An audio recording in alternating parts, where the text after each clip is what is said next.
മനസ്സിലാക്കാൻ കുറച്ച് പാടായിരുന്നു. ബട്ട് ഓവറോൾ നന്നായിട്ടുണ്ട്. സെക്കൻഡ് പാർട്ടിൽ അനൗൺസ്മെന്റും ഉണ്ട്, നന്നാവാനാണ് സാധ്യത. നന്നായിട്ടുണ്ട്. എസ്പെഷ്യലി വില്ലനായാലും ആരായാലും ഹരീഷ് ആയാലും നന്നായി ചെയ്തിട്ടുണ്ട്. പെർഫോമൻസിലൊന്നും പറയാനില്ല. ഈവൻ വില്ലന്റെ വോയിസ്, BGM നന്നായിട്ടുണ്ട്, മ്യൂസിക് നന്നായിട്ടുണ്ട്, അതൊക്കെ നന്നായി ചെയ്തിട്ടുണ്ട്. കാസ്റ്റിംഗിലൊന്നും കാര്യങ്ങളൊന്നും പറയാനില്ല. കാസ്റ്റിംഗ് ഒക്കെ നന്നായി ചെയ്തിട്ടുണ്ട്.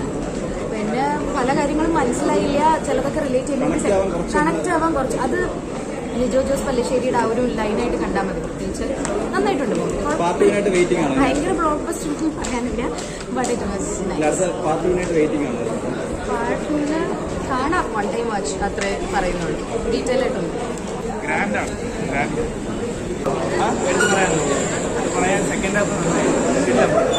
ഫസ്റ്റ് ഹാഫ് അടിപൊളിയാണ്. സെക്കൻഡ് ഹാഫ് അത് LGBT ചെയ്യുന്നുണ്ട്. മറ്റേ ഫൈറ്റ് സീൻ ബാക്കി തിയേറ്ററിൽ കണ്ടാൽ എന്തായാലും തിയേറ്റർ വാച്ചിനുള്ളതുണ്ട്. അടിപൊളി പടം. മോഹൻലാലിന്റെ ഒരു കമ്പാക്ക് എന്ന് പറയാൻ എനിക്ക് തന്നെ ഇഷ്ടമായി.